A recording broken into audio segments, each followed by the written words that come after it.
लासा की ओर। वह नेपाल से तिब्बत जाने का मुख्य रास्ता है। फ्री कलिम्पोंग का रास्ता जब नहीं खुला था तो नेपाल ही नहीं हिंदुस्तान की भी चीजें इसी रास्ते तिब्बत जाया करती थीं। यह व्यापारिक ही नहीं सैनिक रास्ता भी था, इसीलिए जगह जगह फौजी चौकियां और किले बने हुए हैं जिनमें कभी चीनी पलटन रहा करती थी। आजकल बहुत से फौजी मकान गिर चुके हैं। दुर्ग के किसी भाग में जहां किसानों ने अपना बसेरा बना लिया है, वहां घर कुछ आबाद दिखाई पड़ते हैं। ऐसा ही परित्यक्त एक चीनी किला था। हम वहां चाय पीने के लिए ठहरे। तिब्बत में यात्रियों के लिए बहुत सी तकलीफें भी हैं और कुछ आराम की बातें भी। वहां जाति पाति छुआछूत का सवाल ही नहीं है और न औरतें पर्दा ही करती हैं। बहुत निम्न श्रेणी के भिखमंगों को लोग चोरी के डर से घर के भीतर नहीं आने देते, नहीं तो आप बिल्कुल घर के भीतर चले जा सकते हैं। चाहे आप बिल्कुल अपरिचित हों, तब भी घर की बहू या सासू को अपनी झोली में से चाय दे सकते हैं। वो आपके लिए उसे पका देगी। मक्खन और सोडा नमक दे दीजिए, वो चाय चोरी में कूटकर उसे दूध वाली चाय के रंग की बना के मिट्टी के टोटीदार बर्तन खोटी में रख के आपको दे देगी। यदि बैठक की जगह चूल्हे से दूर है और आपको डर है कि सारा मक्खन आपको चाय में नहीं पड़ेगा, तो आप खुद जाकर चोनाई में चाय मत कर ला सकते हैं। चाय का रंग तैयार हो जाने पर फिर नमक मक्खन डालने की ज़रूरत होती है। परित्यक्त चीनी किले से जब हम चलने लगे तो एक आदमी रहदारी मांगने आया। हमने वो दोनों चिटें उसे दे दी। शायद उसी दिन हम थोडला के पहले के आखिरी गांव में पहुंच गए। यहाँ भी सुमति के जान पहचान के आदमी थे और भिखमगे रहते भी ठहरने के लिए अच्छी जगह मिली। 5 साल बाद हम इसी रास्ते लौटे थे और भिखमंगे नहीं, एक भद्र यात्री के वेश में घोड़ों पर सवार होकर आए थे, किंतु उस वक्त किसी ने हमें रहने के लिए जगह नहीं दी और हम गांव के एक सबसे गरीब झोपड़े में ठहरे थे। बहुत कुछ लोगों की उस वक्त की मनोवृत्ति पर ही निर्भर है, खासकर शाम के वक्त छपीकर बहुत कम होश हवास को दुरुस्त रखते हैं। अब हमें सबसे विकट डांगा थौनला पार करना था।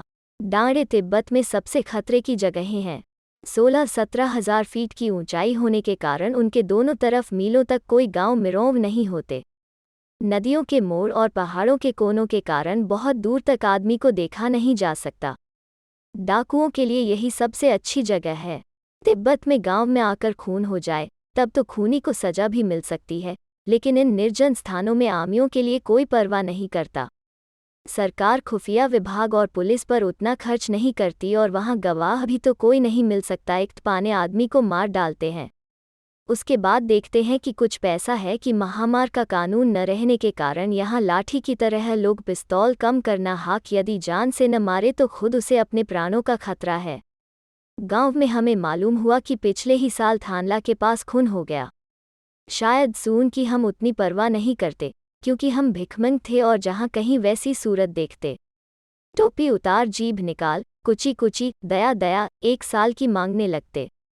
लेकिन पहाड़ की ऊंची चढ़ाई थी, पीठ पर सामान लादकर कैसे चलत, और अगला पड़ाव 10-11 मील से कम नहीं था। मैंने सुमति में कहा कि यहाँ से लंकोर तक के लिए 2 घोड़े कर ला, सामान भी रख लग और वह चलेग। दूसरे दिन हम घोड़ों पर सवार होकर ऊपर की ओर चले। डांडे से पहले एक जगह चाय पी और दोपहर के वक्त डांडे के ऊपर जा पहुंचे। हम समुद्रतल से 17-18 हजार फीट ऊंचे खड़े थे। हमारी दक्षिण तरफ पूरब से पश्चिम की ओर हिमालय के हजारों श्वेत शिखर चले गए थे। भीटे की ओर दिखने वाले पहाड़ बिल्कुल नंगे थे, न वहां बर्फ की सफ़ेदी थी न किसी तरह की हरियाली। उत्तर की तरफ बहुत कम बर्फ वाली चोटियां दिखाई पड़ती थीं। सर्वोच्च स्थान पर डांडे के देवता का स्थान था, जो पत्थरों के ढेर, जानवरों की सींगों और रंग बिरंगे कपड़े की झंडियों से सजाया गया था। अब हमें बराबर उतराई पर चलना था। चढ़ाई तो कुछ दूर थोड़ी मुश्किल थी, लेकिन उतराई बिल्कुल नहीं।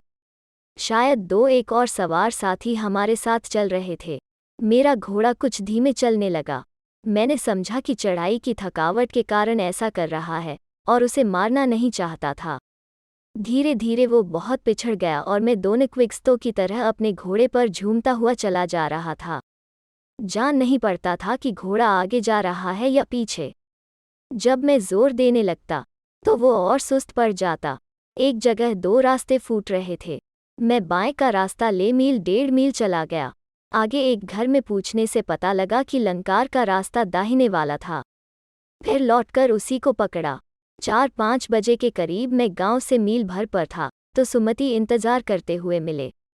मंगोलों का मुंह वैसे ही लाल होता है और अब तो वो पूरे गुस्से में थे।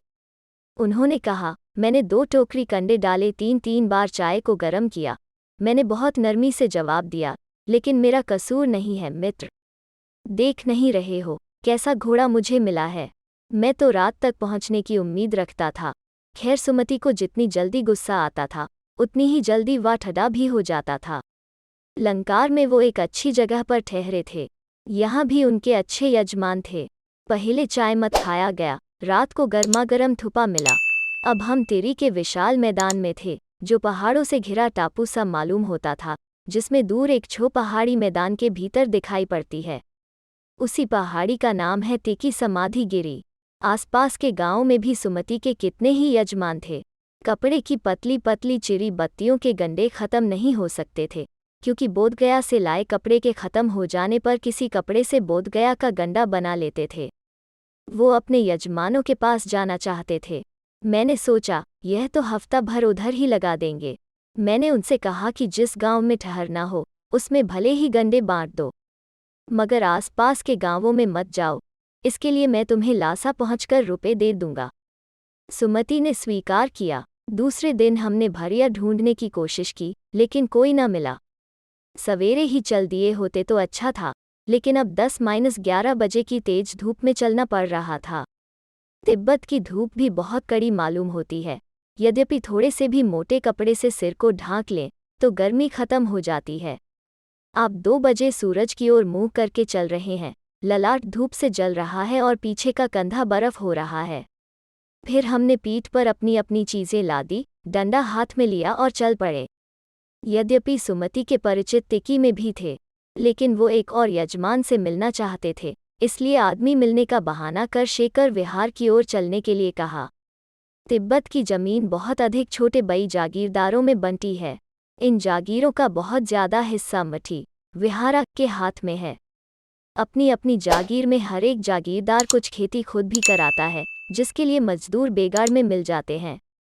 खेती का इंतजाम देखने के लिए वहां काय भिक्षु भेजा जाता है, जो जागीर के आदमियों के लिए राजा से कम नहीं होता। शेखर की खेती के मुखिया भिक्षु नम बड़े भद्र पुरुष थे। वो बहुत प्रम से मिले। हालांकि उस वक्त मराप ऐसा नहीं था कि उन कुछ भी खदान करना चाहिए था। यहाँ एक अचा मोदर था जिसमें केजव बद्धवचन अनुवाद काशित 133 पाथरिया को हुई थी।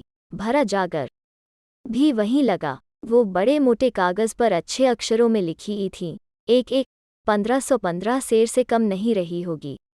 सुमति ने फिर आसपास अपने यजमानों के पास जाने के बारे में पूछा। मैं अब पुस्तकों के भीतर था, इसलिए मैंने उन्हें जाने के लिए कह दिया।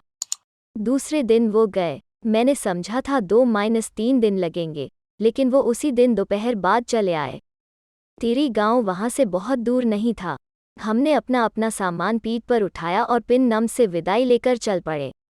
हमारे चैनल होप एजुकेशन पोर्टल को सब्सक्राइब करें। हमारे नए वीडियो की तत्काल सूचना के लिए घंटी के आइकन पर क्लिक करें।